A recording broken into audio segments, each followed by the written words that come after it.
introducing Alan Crandall first, who's going to just talk about global blindness and what he's looking for team members in this approach. Of course, we're more represented than just the John Moran Center, but that's where I am. And I started going to Ghana about 21 years ago, and joined forces with a number of different teams, as you see up here on the stage. And what I thought we'd do to start with is I'm going to show.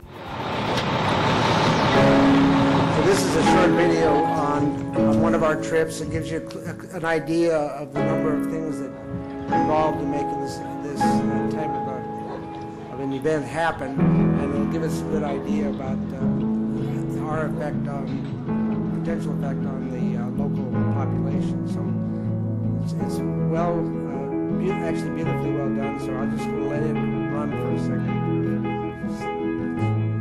I'm Lisbeth Alcantara. I'm an ophthalmologist at the city. Here in Salamay is totally different from the city.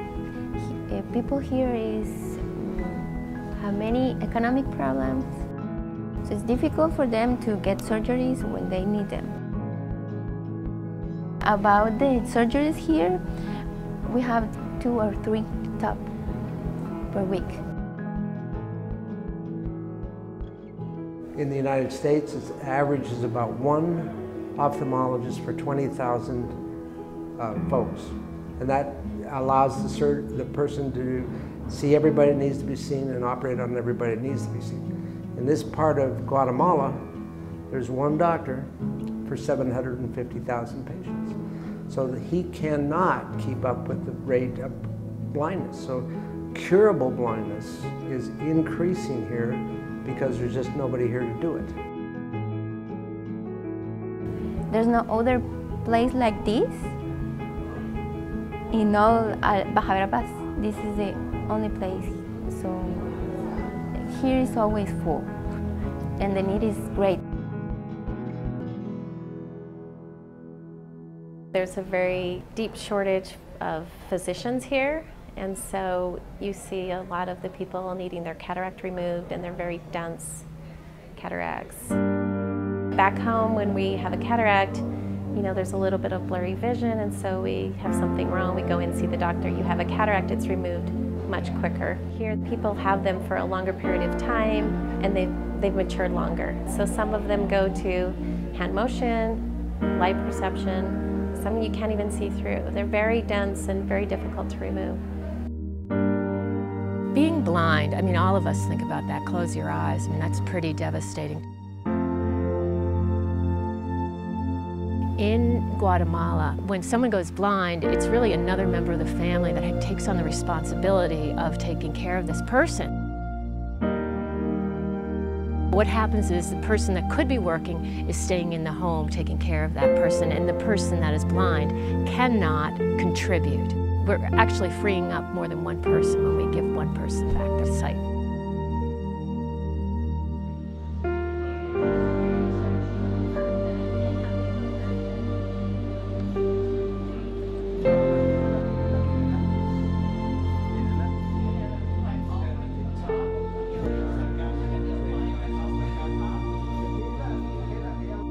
When we're in an area such as this, one of the things that we want to do, of course, is to teach, but also we need to do numbers and help the local patients. So basically what we usually do is we set up one setup where there's a table to my right and a table to my left. In the one on my right side, only left eyes will go to that. So all I have to do is swing over, do the left eye, then I swing back, and then this table will be somebody already set up with the right eye. It's very busy in there. One patient is being operated on, the next one's being loaded and ready, and I'm speaking to them, preparing them, letting them know what's going on, making sure that they're comfortable. This way it maximizes the number of cases we do as well as the teaching. And it also allows different surgeries could be done. Glaucoma could be done at the other table. Chirurgia could be done.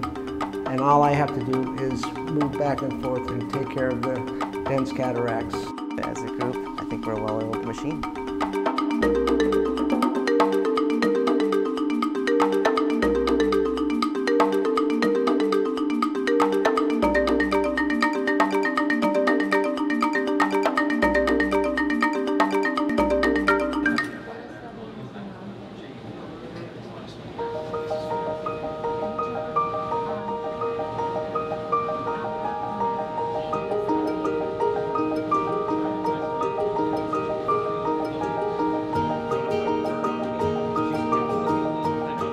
Ultimately, there are two aspects to any one of these eye camps, and there's the doing part, which means we're going to come and we're going to do a couple hundred surgeries this week, and that's very good. But that's the entry level.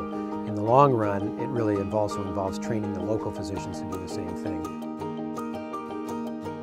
What we are doing is partnering with Dr. Orlando Gonzalez, who is a local ophthalmologist. He's the only ophthalmologist in this area. The local physician here, Dr. Gonzalez, he wants to get more efficient at what he does, and he wants also to become a good phacoemulsification surgeon. Today, he and I just sat. He did parts or all of the case, depending on how comfortable he was. I needed to show him a few things, a few tricks, so we'd switch places back and forth.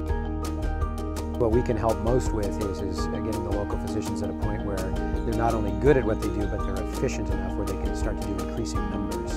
And I think part of that is training, and part of it is actually demonstrating the entire system to them. You can have the world's greatest physician, but if he doesn't have the resources or the support behind him to get these patients in and screened and moved, he's still going to be very limited in what he can do. I was impressed because I haven't seen that it was so fast, and then the other patient, they just clean their gloves and then the other patient. It was new for me. Everything is organized there. They are an entire team. They work all together, and everything, that's why everything is fast and good, because they work as a team. If we could do that, that would be great. But that's something to work about and talk about. I think it's possible.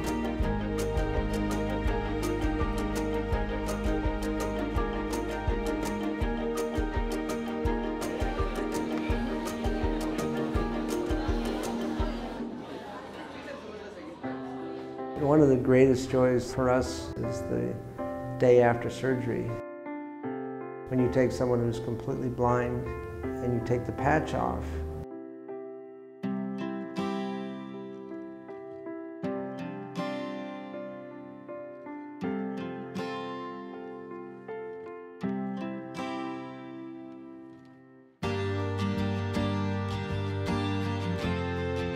People will jump up and they'll hug you, and family members start to cry, and people will see children or grandchildren they've never seen. So it just spreads through the whole clinic. It becomes a very emotional time. The most memorable experience would be the gentleman who previously not had any sight. He had both of his eyes operated on in the past 2 days. Today was the day that we removed his second patch. He was at a loss for words when his patch was removed.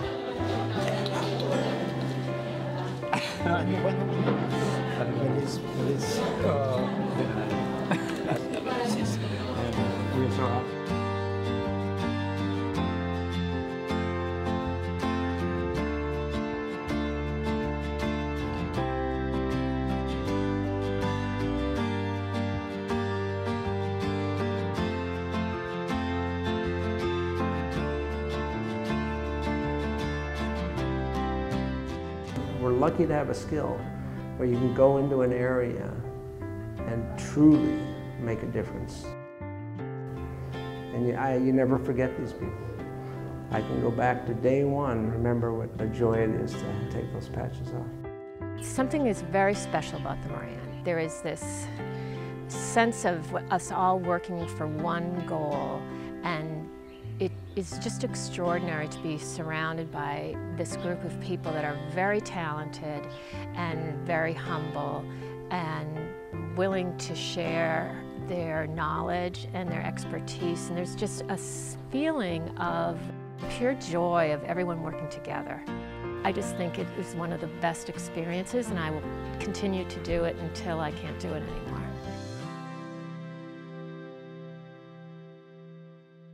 So the purpose of this course is to be able to get to the point where you can do 200 and whatever cases, but most importantly, no errors. So if you look at, we're moving patients in and out, we have to make sure that you have the right eye block, to make sure that you have the correct lens, to make sure that all that moving in, because as a surgeon, you're just sitting there and you're counting on the team, and that's the whole point. You cannot do this kind of outreach well unless you have a complete team.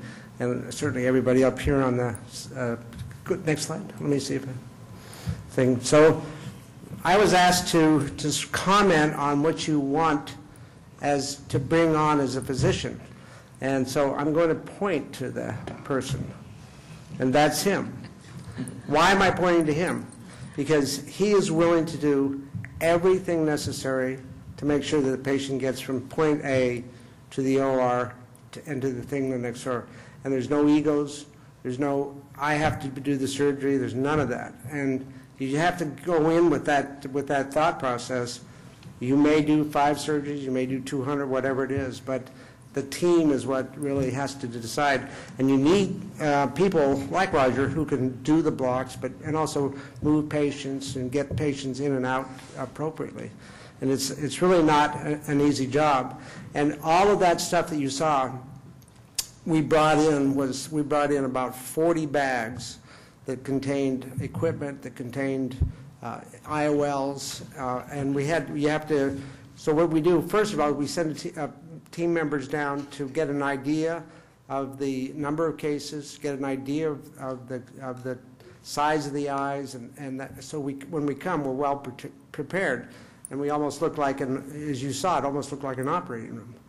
And that was just a converted ENT room, so we were able to do that, and to be able to do that, again, is teamwork. So hopefully, with the rest of this, you'll get an idea. And this really is what we try to do, and we team with everybody we can, the Himalayan Cataract Project, Stan's group, everybody that we can help in order to make this happen.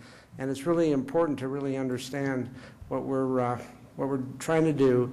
And ultimately, it's to reduce curable blindness and make it sustainable.